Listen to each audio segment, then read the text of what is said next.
Bonjour et bienvenue dans Parole d'ancien, l'émission qui vous donne une vision claire et concrète pour votre orientation. Juste avant de commencer, je vous demande trois choses. Déjà, une note, un commentaire, ça prend vraiment 10 secondes et ça change véritablement la portée de l'émission Parole d'ancien. Si vous ne le faites pas pour vous, faites-le au moins pour les autres. Ensuite, je vous suggère de parler de ce podcast à deux amis à qui ça pourrait servir pour leur choix d'orientation. Ça fait toujours plaisir d'aider ses collègues. Et enfin, numéro 3, c'est de vous rendre sur le lien en description pour télécharger un extrait offert des fiches de révision et ainsi ne rien manquer des prochains contenus. Ce serait vraiment dommage de louper ce qui arrive. Nous voici aujourd'hui pour le deuxième et dernier volet de la discussion avec Kenzo qui a décidé de stopper les études après TC pour être maintenant chef de deux entreprises à seulement 23 ans. Dans ce deuxième épisode, Enzo va évoquer l'organisation de la journée d'un entrepreneur ambitieux, le salaire d'un bon sales et d'un entrepreneur, les précieuses qualités pour être un excellent vendeur. Il va également te parler du fossé gigantesque qu'il y a entre l'entrepreneuriat de TC et le terrain, l'importance sous-estimée de la formation personnelle et continue. Cela étant dit, et sans plus de transition, je vous laisse écouter la deuxième partie avec Kenzo. Je vous remets un petit extrait de l'épisode précédent pour vous rendre compte de où on était, et on embraye sur la suite. C'est pour ça que tu as énormément de boîtes qui tiennent pas la route, qui tiennent pas dans le temps en fait. Ça, donc ouais, d'où l'importance de la formation continue, comme tu l'as si bien soulevé tout à l'heure. Est-ce que tu vois des parallèles avec quand toi, tu étais étudiant, dans la manière de travailler, de t'organiser au quotidien, qui fait que tu arrives à être performant? Euh, Par rapport au mode de travail que j'avais quand j'étais à l'IUT, Ouais, et du coup, par rapport à ce que tu fais maintenant, est-ce que tu as des choses que tu aurais aimé savoir en étant en DUT, que tu aurais aimé appliquer, des manières de fonctionner, des méthodes, etc. ouais. Bah, alors, très honnêtement, en DUT, j'ai pas fait grand-chose en termes de volume horaire, donc j'ai pas trop de parallèles, mais je pense que en fait, organiser une journée, c'est pas, on l'apprend pas à l'IUT en fait. À l'IUT, t'as quand même pas mal la culture du présentéisme, tu vois. C'est-à-dire que si tu vas en cours, c'est bien, si tu vas pas, c'est pas bien. Mais pas forcément, en fait. Il y a surtout une culture du résultat, tu vois, de savoir quelles tâches sont urgentes, quelles tâches ne sont pas urgentes, comment tu dois les traiter. Là, ouais, là, c'est important. Et c'est des sujets qui sont complexes, hein. Et tu as aussi un autre sujet qui est la concentration. C'est-à-dire que quand tu bosses sur ton ordi, etc., c'est pas facile d'être pendant 2 heures focus sur ton ordi et de pas avoir de charge mentale à côté, quoi, tu vois. Donc ça, c'est pas Ouais, des c'est sujets sûr. qui sont forcément approfondis parce que je pense qu'ils considèrent que c'est acquis depuis le lycée. Mais la vérité, c'est que il y a très peu de personnes qui sont capables aujourd'hui d'être vraiment organisées et focus une grande partie de la journée, quoi. Ouais, bah, de toute façon, je pense que t'en souviens aussi dans les amphis, tu voyais les écrans quand tu étais derrière, c'était complètement autre chose, c'était du Facebook, du Netflix, du machin. Donc forcément, après, les gens, ils rushent voilà, 3 heures pour le soir, juste avant des partiels, sur des trucs qu'ils auraient pu faire voilà, dans la durée. Et, euh, et donc, ouais, c'est aussi cette manière de fonctionner, cette méthode que je prône avec ce blog.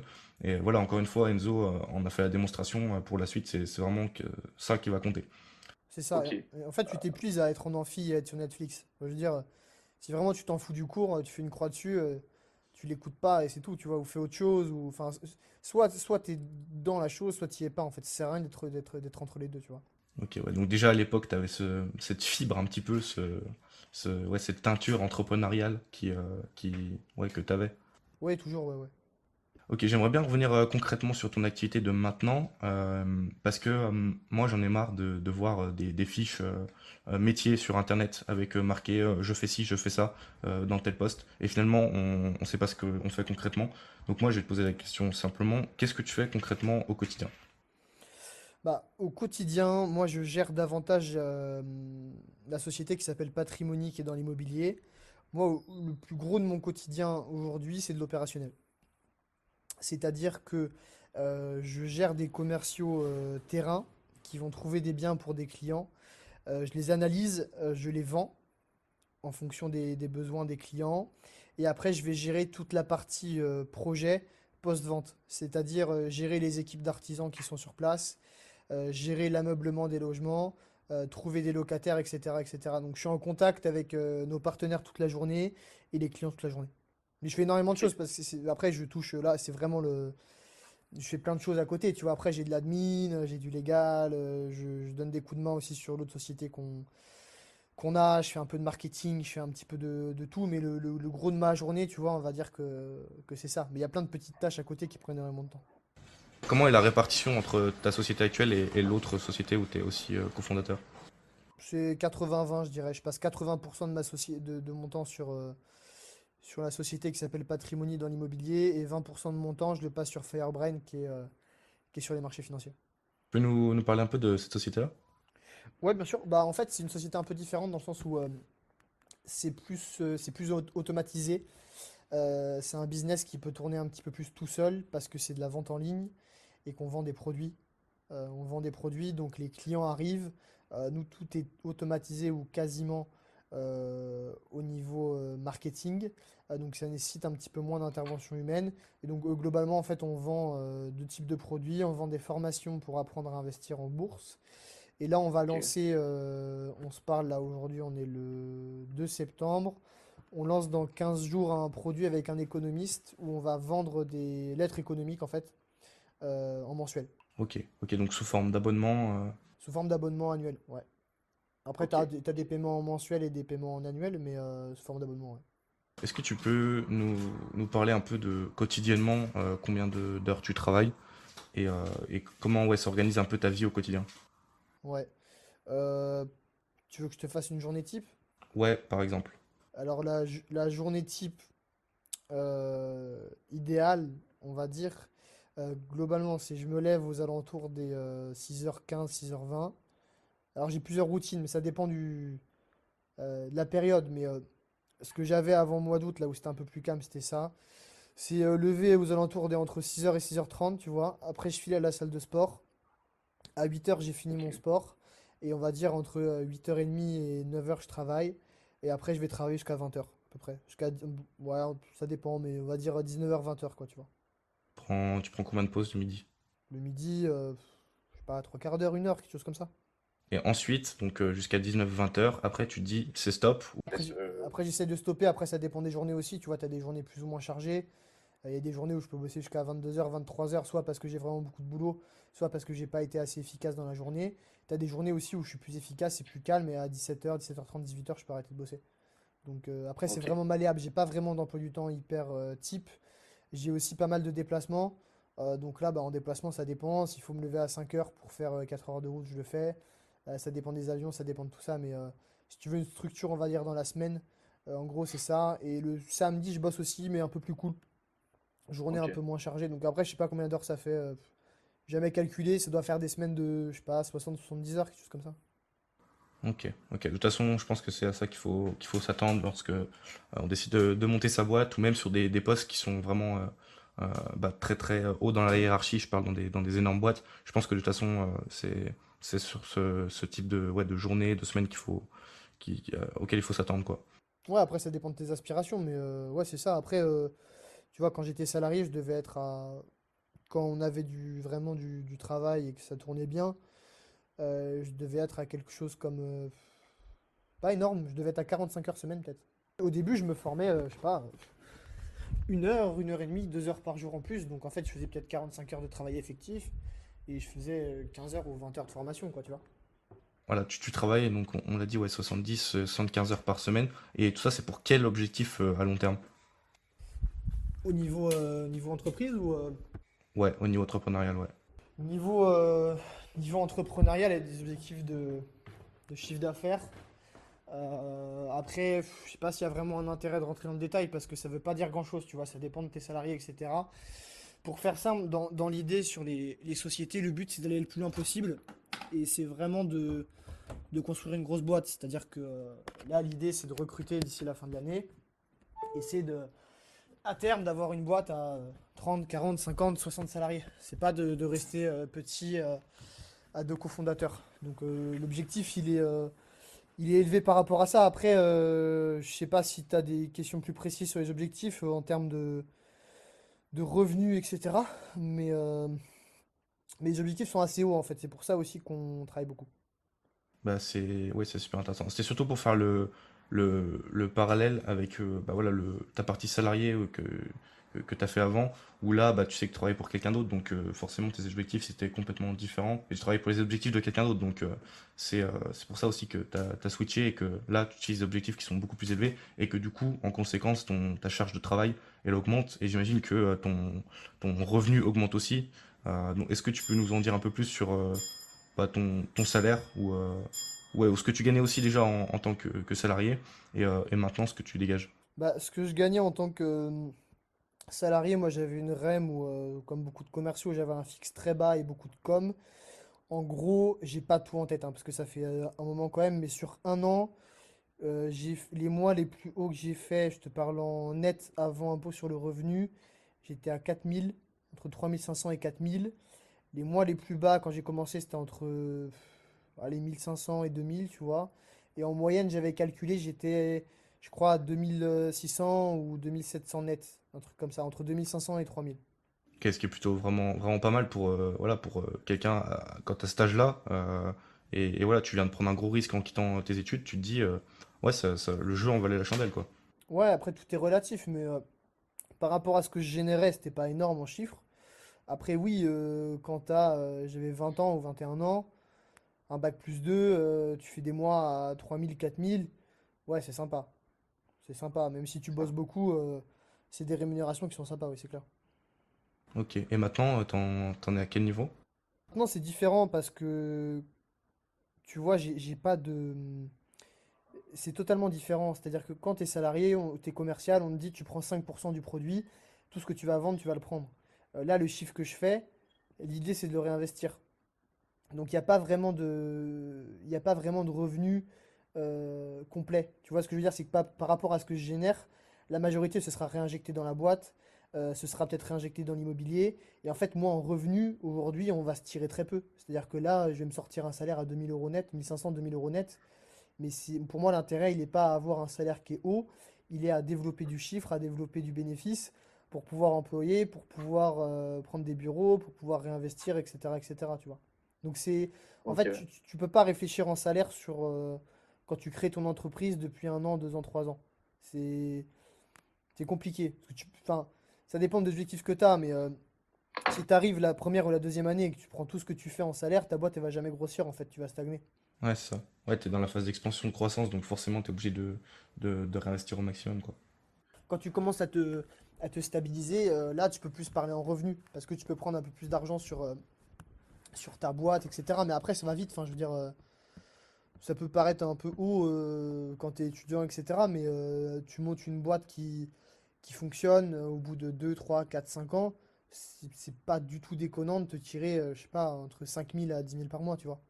Ouais, c'est ça. De toute façon, ouais, tu fais le levier dans les années où tu réinvestis pour que après, bah, le revenu soit vraiment très important, quoi. Ouais, c'est ça. Après, le but, en fait, c'est que ton revenu, il soit décorrélé de ton temps. C'est-à-dire que tu mets des actions en place pour pouvoir déléguer ce que tu fais, pour créer des process, pour qu'après ça tourne en automatique et t'es pas. Enfin, je veux dire, si t'es pas là, ton revenu il va être similaire. Tu vas pas diviser ton revenu par 10, ou alors c'est qu'il y a un problème dans ta boîte, tu vois. Tu peux pas le faire au bout de 6 mois ou au bout de 12 mois. C'est impossible. Ça prend au moins, on va dire, 2 3 4 ans, quoi. Je veux juste revenir sur ton poste quand tu étais sales. Est-ce qu'il y avait d'autres avantages que le salaire? Non. Non, parce que moi j'étais dans une boîte, j'étais dans une start-up. Ok. Donc, tu vois, souvent dans les grosses boîtes où tu as des tickets resto, des CE, etc. Là, non, on était juste, on était commissionné, quoi, tu vois. T'avais des perspectives d'évolution quand tu étais à ce poste-là? Pas vraiment, non. Pas vraiment parce Ok, ok. que start-up, donc pas énormément de commerciaux. En Ouais. fait, le business n'était pas hyper. Enfin, le management, ça s'est verticalisé, mais c'était pas trop vertical au début. C'est-à-dire que tu n'avais pas le système du N plus 1, N plus 2, N plus 3, N plus 4, tu vois. Mais à terme, oui, je pense. À terme, tu avais quand même des perspectives d'évolution. Mais tu vois, en tant Ok. que sales, en fait, tu gagnais très bien ta vie. Enfin, je connaissais pas le salaire forcément des managers, mais c'est pas forcément parce que tu étais manager ou quoi aux caisses, ou que tu sortais avec un master et que tu bossais en marketing, etc., que tu gagnais plus que les sales, en fait. Ouais, généralement les sales, ouais. Même, de toute façon, on le voit en bourse dans les grosses banques, hein, les sales, c'est généralement bah, déjà ceux qui travaillent le plus et aussi ceux qui ont les commissions les plus élevées, quoi. C'est ceux Plus qui élevé, sont quoi. le mieux payés parce que, en fait, ton Ceux qui font la retour. valeur, quoi. Bah, alors oui et non, parce que, en fait, c'est toujours pareil, mais si le marketing est pas bon et que t'as pas de prospects, tu feras rien, toi. Donc ça va de pair. Si au niveau admin, c'est une catastrophe, ça sera pas bon non plus. Donc c'est une synergie. Mais en fait, Oui, voilà. un sales, tu as un retour sur investissement qui est direct en fonction des ventes. Mais tu sais directement combien il te rapporte. Donc c'est plus facile de l'indemniser fortement, tu vois. Alors que Ok. quelqu'un qui fait du marketing, les actions qui sont mises en place, souvent, c'est un peu plus long terme. Donc c'est un peu plus compliqué. Mais c'est vrai que oui, Si tes vendeurs sont mauvais, il n'y a personne qui va bosser derrière. Ça, c'est clair. Quelles sont selon toi les qualités qui sont indispensables pour se diriger dans ton secteur? Parce que du coup, on va prendre tes deux expériences ensemble parce que c'est euh, la vente et là, comme tu continues aussi à faire ça, après les qualités de fondateur, on en parlera peut-être après, mais quelles sont vraiment les qualités indispensables Pour un vendeur, pour faire, ouais, pour se diriger là-dedans, ouais. je pense déjà qu'il faut être déterminé. Ça, c'est clair et net. Il faut avoir une grosse force psychologique parce que quand tu vends, la majorité de ton temps, c'est des non. T'as plus souvent des gens qui vont te dire non, je suis pas intéressé, que des gens qui vont dire oui. Donc je pense qu'il faut être déterminé pour pouvoir encaisser ces chocs-là et pouvoir continuer à envoyer dans ce sens-là. Être résilient pour vite passer à autre chose. Et je pense qu'il faut aussi avoir envie d'évoluer. Être, j'ai pas le terme exact, mais être, Proactif. ouais, proactif. Je vais un peu faire un anglicisme que j'aime pas trop, mais faut être coachable, tu vois. Faut être quelqu'un que tu peux, tu vas être à l'écoute, tu vois. Tu vas être à l'écoute et tu vas savoir te renouveler de manière permanente, tu vois. Faut pas être ancré dans tes certitudes et chercher un poste où ce sera pareil pendant 30 ans, tu vois. Si t'as pas de remise en question, en fait, tu seras pas bon. Enfin, tu pourras être bon un moment, mais à un moment, tu commenceras à être mauvais. Donc pour moi, c'est ça, en fait. Ok. La vente, c'est de la psychologie, en fait, hein. C'est de la psychologie, c'est du travail.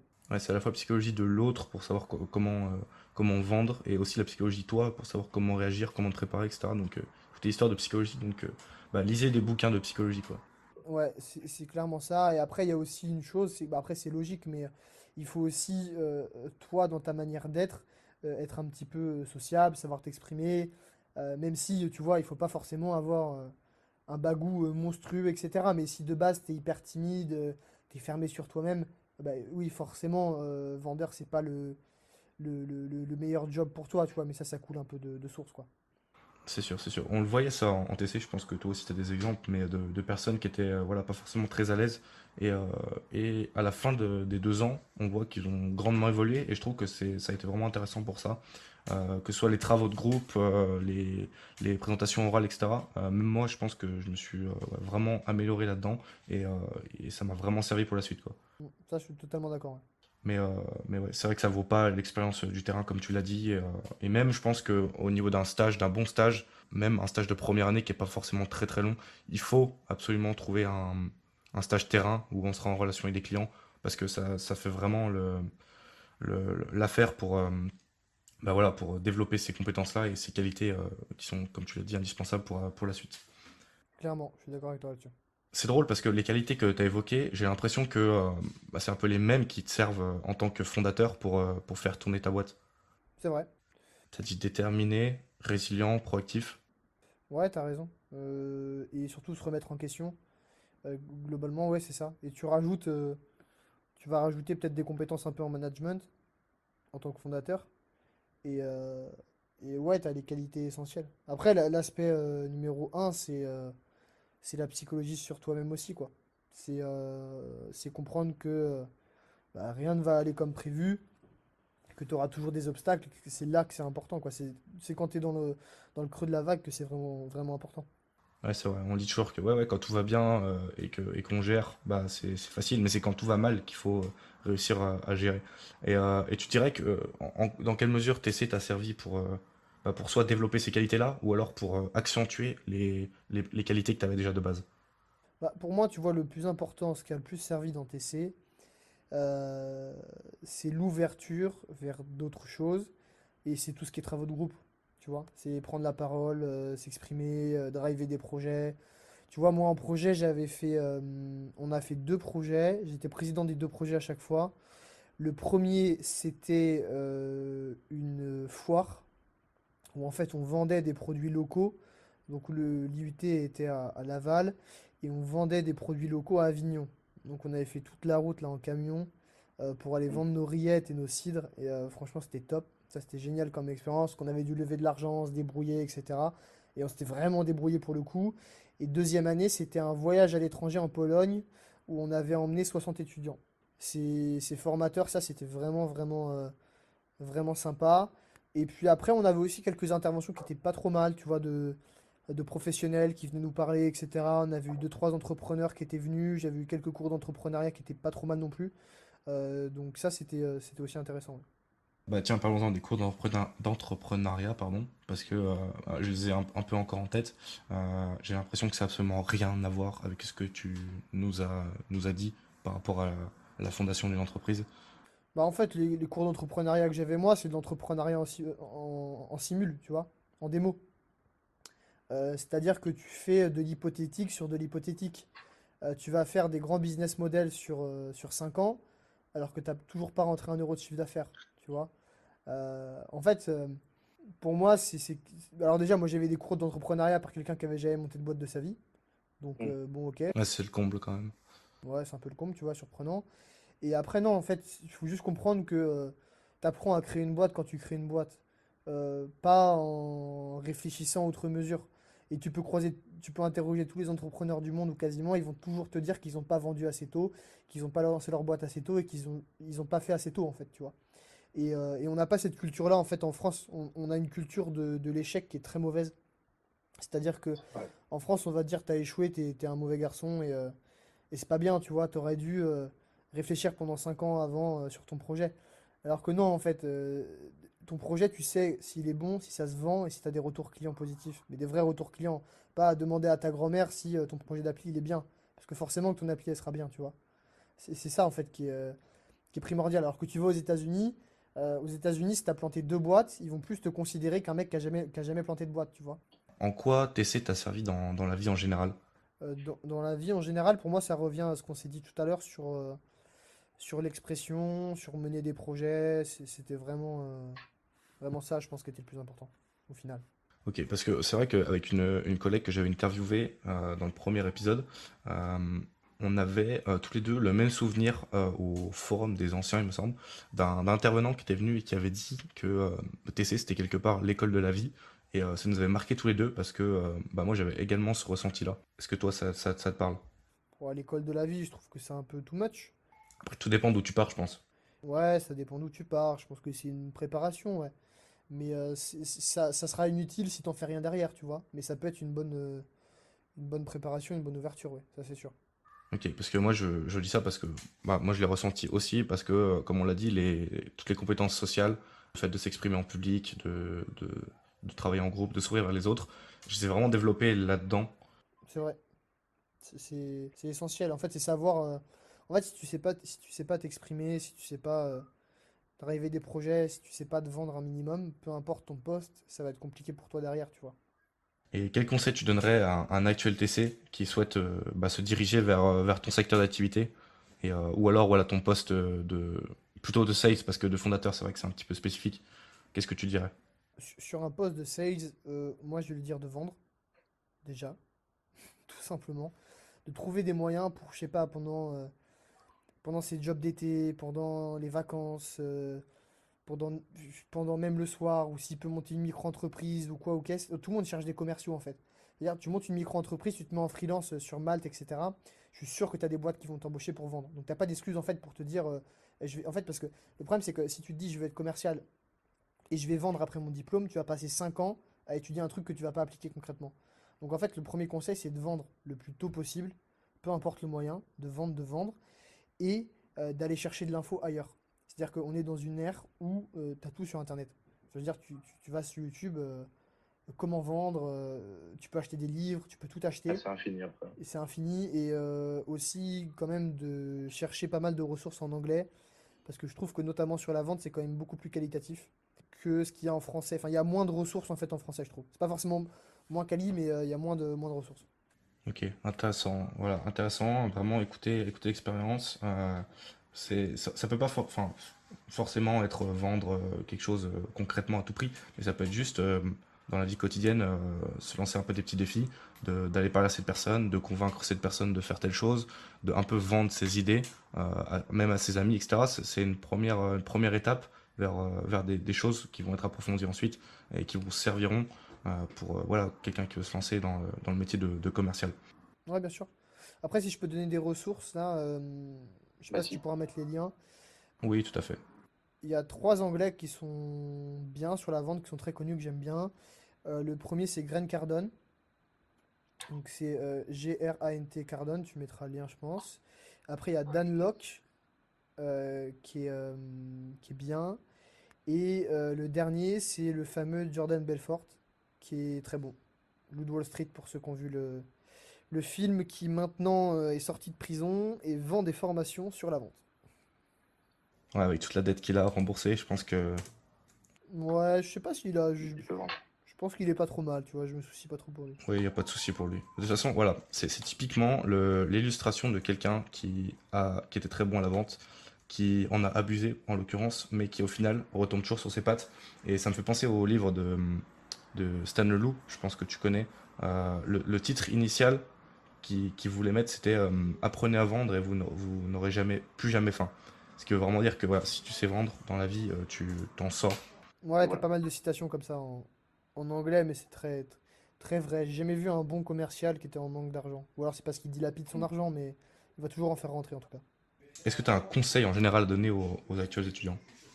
Un conseil à donner, écoute, juste je pense de se lancer le plus tôt. Enfin, je reviens toujours au même, mais je pense qu'il faut juste se bouger en fait. Il faut juste comprendre que si vous faites comme tout le monde et que vous restez à limiter dans votre amphi à regarder Netflix, vous n'allez pas avancer en fait, hein. Vous n'allez pas avancer et derrière, il ne faudra pas se plaindre. Donc je pense qu'il faut avancer sur l'extrascolaire, travailler le plus tôt possible, même si, enfin je veux dire, que ce soit comme moi, arrêter à bac+2, que ce soit en faisant de l'alternance, que ce soit avec des jobs d'été, avec des jobs de vacances, c'est vraiment aller dans l'extra, faire plus que les autres, travailler plus, se former à côté en plus, et, euh, et pas hésiter à aller de l'avant, à aller parfois à jeter des bouteilles à la mer. Tu vois, moi, mon stage, je l'ai eu auprès de quelqu'un qui vend des formations en ligne sur l'immobilier, sur Instagram, je crois qu'à l'époque, il avait 40 000 ou 50 000 abonnés, tu vois. Et je lui ai envoyé un message, il m'a répondu. Donc, et tout part de là, en fait, tu vois. Donc, ne pas hésiter à vraiment aller de l'avant et pas avoir peur de se prendre des portes, des noms, en fait, parce que c'est normal. Ouais, de toute façon, ouais, on dit que chaque non te rapproche du oui, et c'est tout à fait vrai. Et de toute façon, comme tu l'as dit, ouais, faut aussi faire preuve de culot de temps en temps, et voilà, oser. Chose qu'on n'apprend pas forcément à faire en TC. C'est vraiment une formation qui est très bien sur plein d'aspects, mais on l'a vu aujourd'hui, peut-être un peu plus que les autres épisodes. Il y a aussi des aspects négatifs, et on en a bien parlé. C'est ça. Après, les aspects négatifs, enfin, c'est soit tu les subis, tu te mets dedans et du coup ce sera négatif, soit tu les comprends et tu passes à côté en fait. Il faut juste réussir à prendre le positif dans la formation, ce qui t'intéresse, et à esquiver le négatif en fait. C'est plutôt que de Exactement. subir Et les événements et te dire ah ce prof il est nul, ce cours il est nul, etc. Il faut s'adapter en fait.